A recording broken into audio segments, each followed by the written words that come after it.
Pemirsa, Presiden ke-7 RI Joko Widodo mengacungkan 2 jempol untuk Presiden Prabowo Subianto. 2 jempol diberikan usai Prabowo menyampaikan pidato kenegaraan di sidang tahunan MPR RI di Kompleks Parlemen.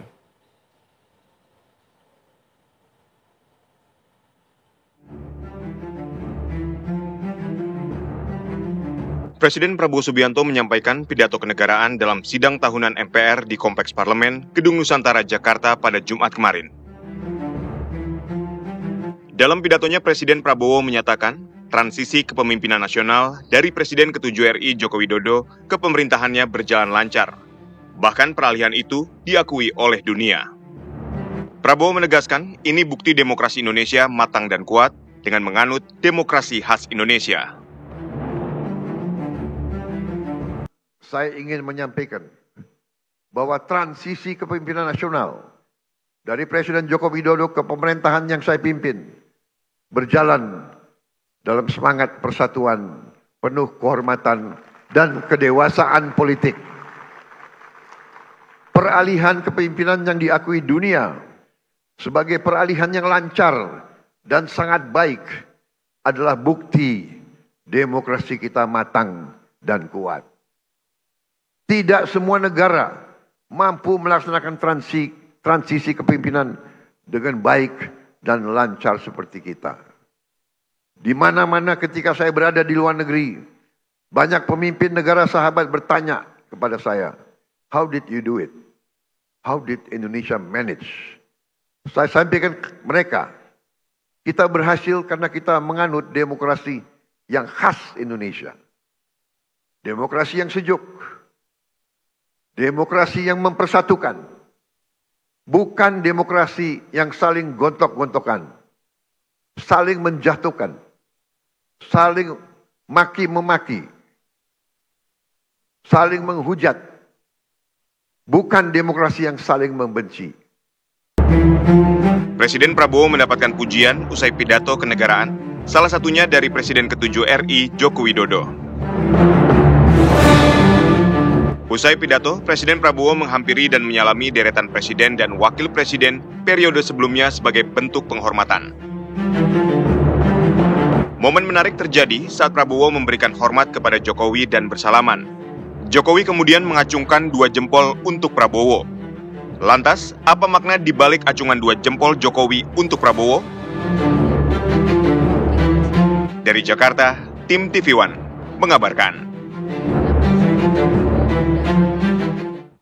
Pemirsa, dalam pidatonya Presiden Prabowo Subianto menyatakan transisi pemerintahan berjalan lancar, bahkan peralihan itu diakui oleh dunia. Selain itu ada momen menarik saat Presiden ke-7 RI Joko Widodo mengacungkan 2 jempol untuk Presiden Prabowo Subianto usai pidato kenegaraan dalam sidang tahunan MPR di Kompleks Parlemen. Lantas apa makna di balik pidato Prabowo mengenai transisi pemerintahan dan acungan 2 jempol dari Jokowi untuk Prabowo? Untuk membahasnya kita sudah bersama pengamat politik Agung Baskoro. Selamat sore, Mas Agung. Sore, Mas Adit, pemirsa semua. Baik, sebelum kita ke pidato, saya ingin membahas soal bagaimana dengan gestur dari Pak Jokowi yang memberikan acungan 2 jempol ke Pak Prabowo. Ya, ini bentuk komunikasi nonverbal ya, Mas Adit ya. Jadi biasanya kalau bapak-bapak itu 1 jempol aja, tapi ini 2 jempol berarti top banget ya. Dan apresiasi terhadap pidatonya, karena berapa kali ada outstanding di sana. Kemudian juga keberpihakan Pak Prabowo waktu pidato. Dan yang ketiga yang paling penting, Pak Prabowo ini kemudian mengungkit jasa-jasa para presiden yang pernah memimpin di Indonesia. Dan beliau mengakui tidak mungkin beliau berdiri dengan baik sebagai presiden ke-8 tanpa sumbangsih para presiden dari nomor 1 sampai ke nomor 7. Dan saya kira jempol itu adalah bentuk simbolik dari Pak Jokowi mengapresiasi pidato, mengapresiasi kinerja beliau sampai 9 bulan kemarin. Kemudian yang paling penting ini bahasa persuasif, Mas. Bahasa persuasif untuk mendukung pemerintahan Pak Prabowo dan Kabinet Merah Putih untuk bisa menuntaskan beragam janji isi pidatonya, termasuk yang paling utama saya melihat ada kesinambungan kesinambungan pemerintahan yang dimana Pak Jokowi merasa diapresiasi sana, dihargai kerjanya dan disebutkan sebagai orang yang paling banyak memberikan kontribusi bagi berlangsung berjalan baiknya pemerintahan yang dipimpin oleh Presiden Prabowo. Mungkin sebagai pengantar begitu, Mas. Baik, ini berbicara soal pidato mengenai transisi pemerintahan yang berjalan lancar diakui oleh dunia. Betul. Dikatakan juga ini adalah demokrasi khas Indonesia. Ya. Nah, Anda memandangnya seperti apa? Saya menyederhanakan ini sebagai politik rangkulisme ya. Jadi merangkul semua lawan, kawan dari segala sisi dan dimensi, dan bentuk terakhir yang paling konkret kita lihat pada saat sekarang adalah ketika puncaknya amnesti dan abolisi itu diberikan. Jadi ini bukan sekedar wacana, bukan sekedar dalam tanda petik omon-omon, karena Pak Prabowo sudah memperagakan ini dengan seoptimal mungkin, rangkulisme di dalam negeri dengan semua lawan dan kawannya. Kemudian di luar negeri juga sama, Mas.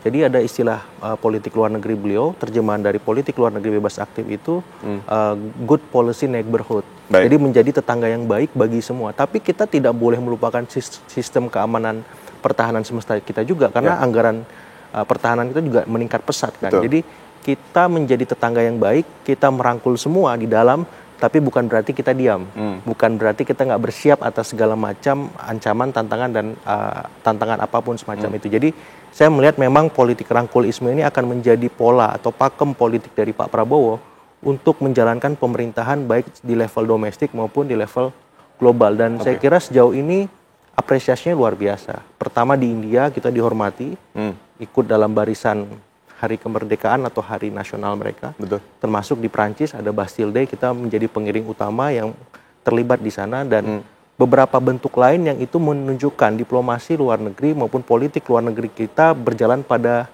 relnya. Karena misalnya kita masuk BRICS, tapi juga kita bisa nego sama US, bisa sampai misalkan dari 32 kemudian menjadi 19%.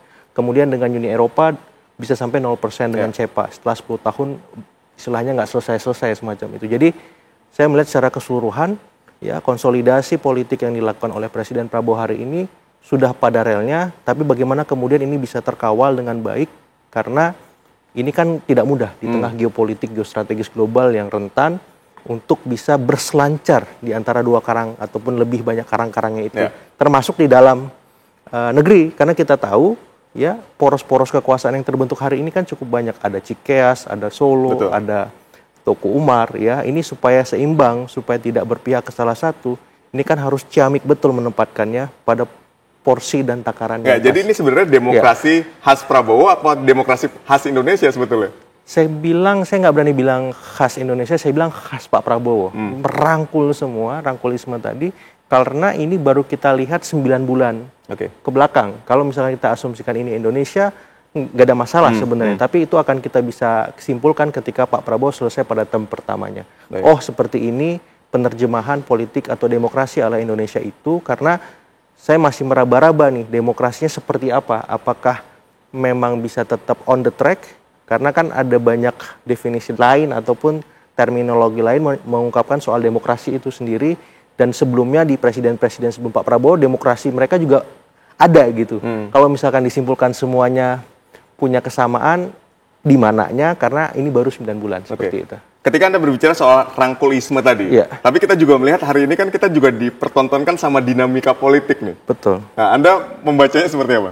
Iya, tidak mudah memang berselancar di antara poros-poros kekuasaan tadi, Mas Adit. Apalagi yang terbaru ini, ya pemberian amnesti abolisi memberikan kontraksi politik paling kuat kepada Solo. Baik. Sedikit banyak orang menerjemahkan bahwa ini ada kerenggangan relasi antara Solo dengan Hambalang, ataupun sebaliknya. Tapi setelah ada dua jempol Pak Jokowi kemarin, saya melihat justru ini hanya sebatas ya tadi balancing of power yang dilakukan oleh Pak Prabowo untuk memastikan dia bisa berkomunikasi dengan poros manapun, dan mau tidak mau Solo harus beradaptasi dengan pola baru ini, karena kekuasaan orkestratornya sekarang ada di Hambalang nih. Pak Jokowi ataupun keluarga Solo harus memaknai bahwa ini arahan baru dan kita harus memulai cara yang beda ketika berelasi dengan Presiden Prabowo yang sebelumnya memang menterinya Pak Jokowi, tapi sekarang beliau presiden yang punya posisi yang sama dan setara dengan para presiden-presiden yang lain, seperti itu. Ya, ketika kita lihat ini kan politik ini ada yang tersirat dan tersurat, ada panggung depan, ada panggung belakang. Nah, Anda menilainya seperti apa? Makna dua jempol itu dari panggung depannya, kemudian dari panggung belakangnya. Secara internal memberikan pesan bahwa soliditas koalisi di Kabinet Merah Putih sebenarnya aman, baik, ya sehat, semacam itu, tidak ada masalah. Walaupun memang tadi ketika melakukan balancing of power tadi mestilah ada dinamika. Karena tidak sesederhana ketika kita berelasi dengan para menteri yang ketum itu. Karena Pak Jokowi, Pak SBY, Ibu Mega ini kan orang-orang kuat ya, orang-orang besar yang memang punya bobot elektoral yang tinggi. Sementara di saat yang sama secara eksternal ini juga mengirimkan pesan kepada publik menjelang hari kemerdekaan, pemimpin-pemimpin kita, elit politik kita guyup, rukun, damai semacam itu sesuai dengan harapan Presiden Prabowo. Tapi saya melihat menerjemahkan 2 jempol ini juga ingin menguatkan pesan bahwa secara keseluruhan pemerintahan yang berjalan sampai hari ini itu istilahnya didukung oleh semua elit, dan ini pesan kepada publik ya, dan alarm juga buat publik bahwa mereka harus terlibat, harus turun gunung berpartisipasi, bukan hanya sebatas sebagai netizenship tapi berubah harus menjadi citizenship supaya apa, hak-hak mereka tidak ada yang diabaikan. Dan program-program Pak Prabowo ini kan mahal, bukan hanya harus didukung oleh elit politik tadi atau elit yang lain, tapi juga publik harus mengawal itu supaya tidak ada celah, tidak ada kekurangan, karena secara kuantitas kan angka-angkanya luar biasa kemarin disampaikan. MBG 20 juta yang sudah terjangkau, kemudian cek kesehatan gratis 18 juta, koperasi merah putih 80 ribu sekian, dan seterusnya dan seterusnya. Ini kan harus dikawal. Kuantitas itu harus dikawal kualitasnya supaya apa? Memberikan dampak yang sustainable, yang itu bisa dirasakan masyarakat. Jangan sampai nanti ketika kurang terkawal oleh masyarakat dengan baik, malah memberikan efek-efek minor seperti itu. Sejauh mana sebetulnya efektivitas dari pidato Pak Prabowo dan gestur 2 jempol dari Pak Jokowi ini dapat apa? Kita bilang meredakan dinamika politik antara Presiden Prabowo dengan Pak Jokowi ini. Ya, saya kira sedikit banyak bisa memberikan arahan bahwa 2 pemimpin kita ini memang tetap intensif berkomunikasi baik di depan maupun di belakang panggung. Dan gestur Pak Jokowi memberikan 2 jempol itu salah satu bentuk nyata bahwa dukungan Solo kepada istana itu memang terus mengalir. Walaupun dalam derajat-derajat tertentu perlu penyesuaian tadi. Kalau misalkan imbal baliknya tidak sama atau beda, justru ini malah jadi kontraproduktif yang melemahkan kekuatan atau bobot elektoral dari keluarga Solo itu. Sebaliknya juga Hambalang akan melihat ketika ada kebijakan tertentu yang sedikit banyak tidak membuat nyaman Solo, bagaimana responnya, reaksinya. Apakah tetap sama atau beda, atau malah berlebih untuk dalam tanda petik arahan melawan semacam itu, Mas Adit. Karena kita nggak bisa mungkiri politik kita dinamis, mau nggak mau akan selalu ada titik-titik baru untuk ada penyesuaian di antara 2 kubu, bahkan lebih kubu-kubu yang berkuasa, karena ini yang akan membuat corak dari politik kita benar-benar ideal dalam artian bisa diterima oleh elit sekaligus juga oleh publik. Bukan hanya elitnya saja atau publiknya saja.